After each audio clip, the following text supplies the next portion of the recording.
I'm going to sit here talking about nothing except for whatever. I don't know.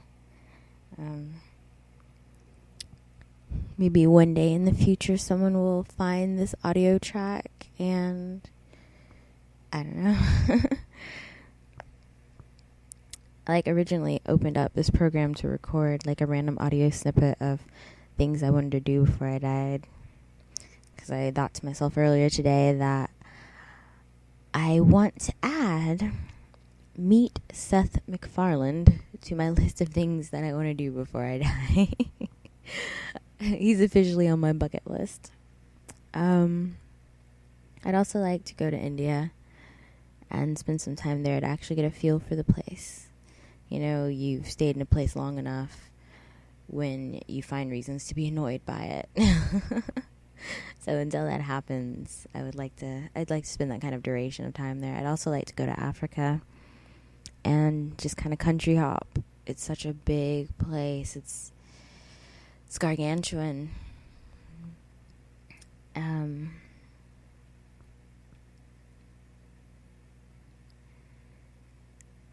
I'd like to maybe speak fluent Japanese. I know that's probably unlikely before I die, but I'd like to be able to hold a decent conversation without having to stop once and go, what does that mean? Let me look it up. Or, nani?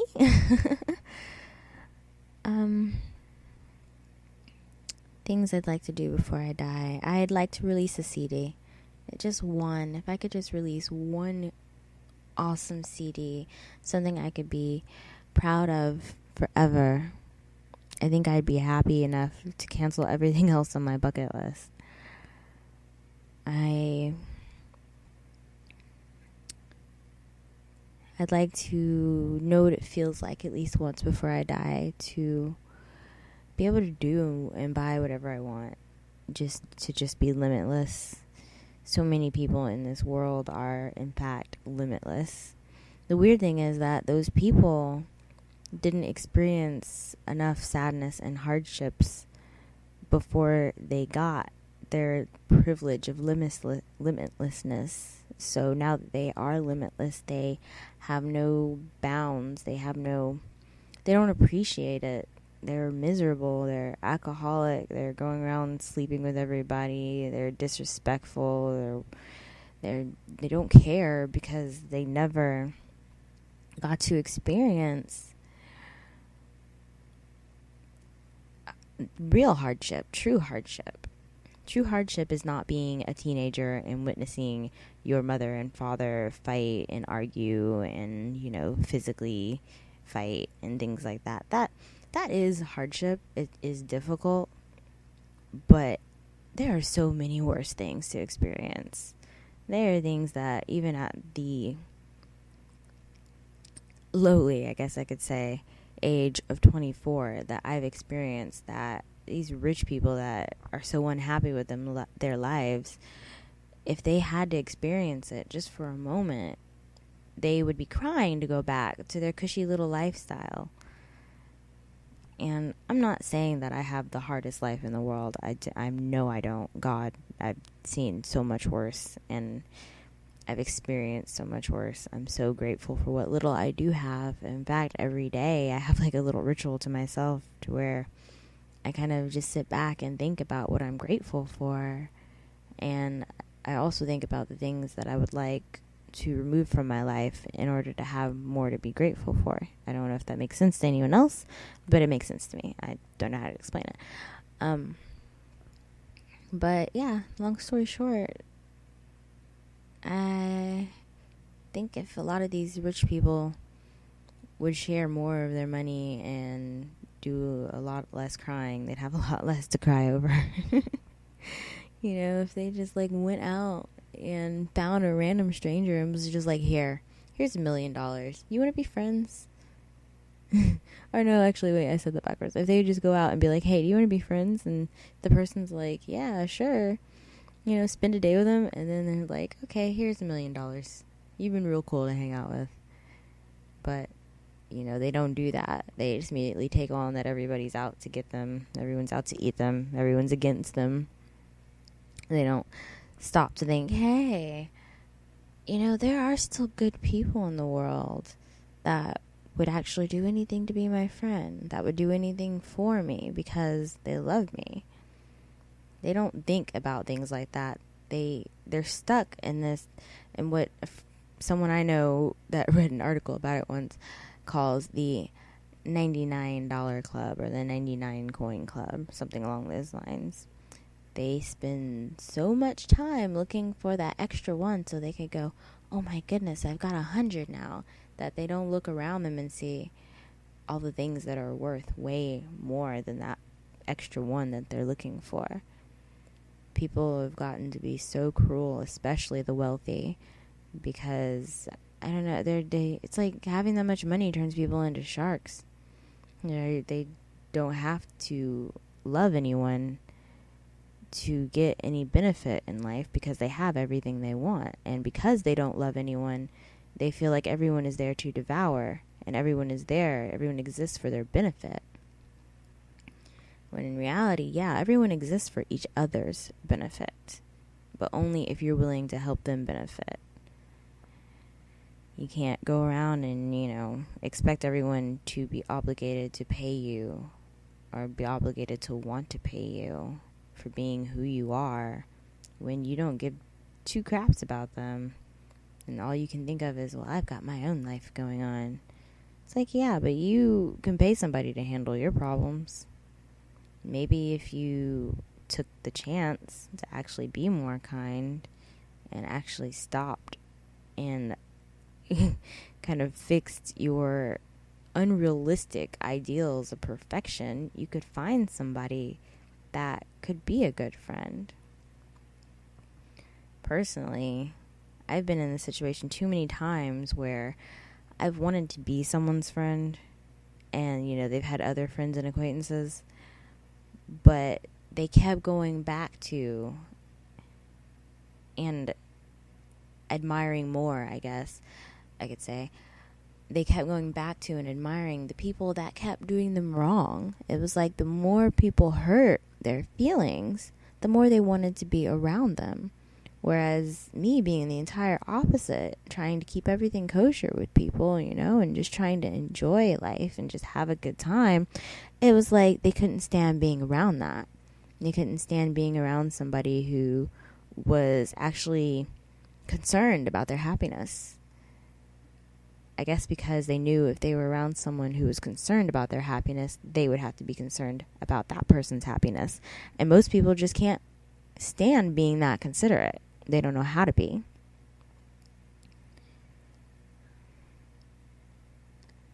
Well, I totally got off topic and off tangent here. But I don't know. I just felt like it needed to be said.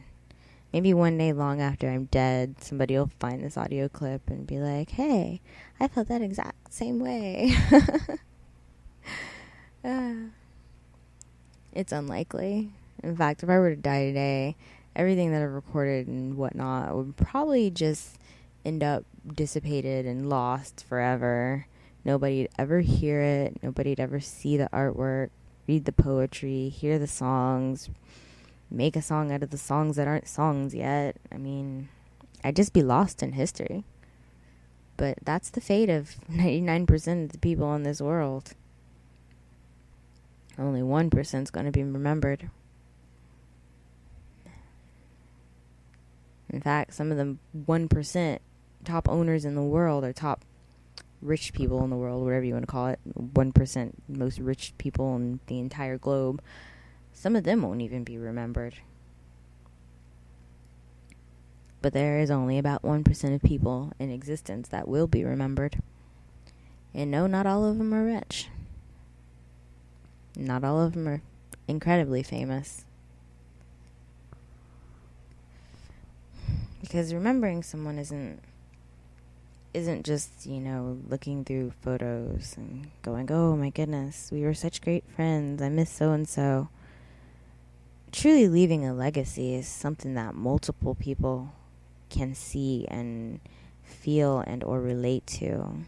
Like writing a book that touches somebody's heart to the point so that they can't let it go. Even though they've read the book a dozen times, they're not going to trade it in at McKay's. They're not going to sell it online. They're going to try to hand it down as a family heirloom or, something along those lines. That's truly leaving a legacy. Doing something so great that you end up with a statue, that's leaving a legacy.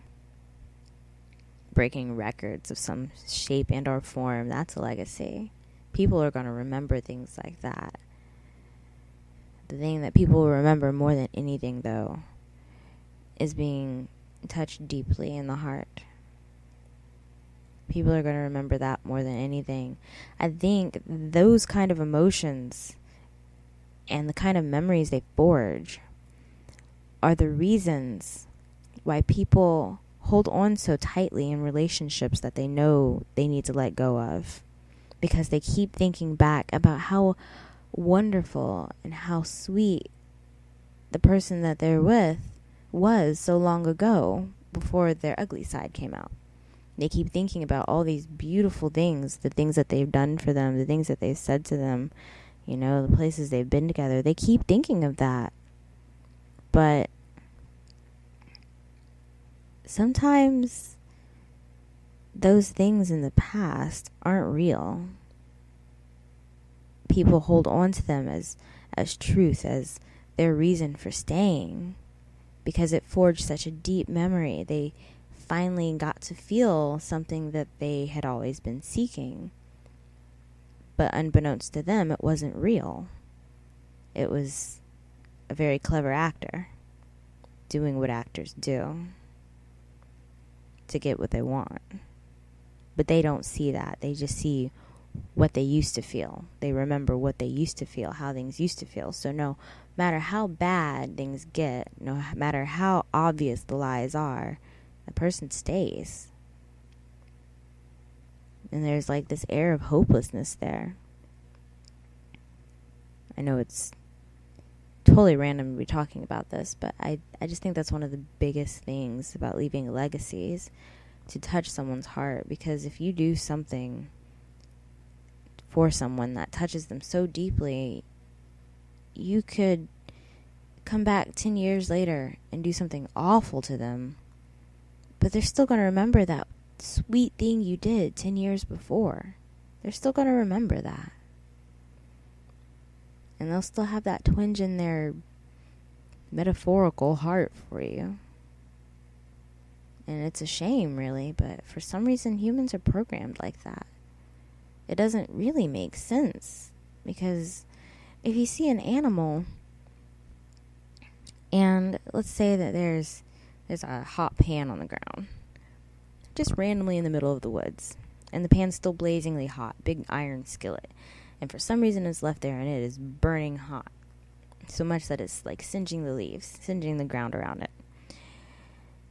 And a bear comes up, and he just happens to step on it, and he's going to jump back and go, "What the heck was that?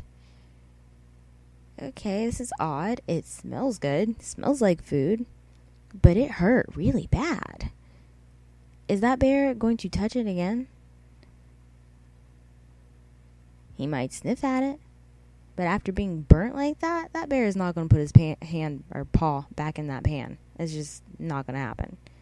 Not unless it's a really thick-skinned, brave, and or stupid bear.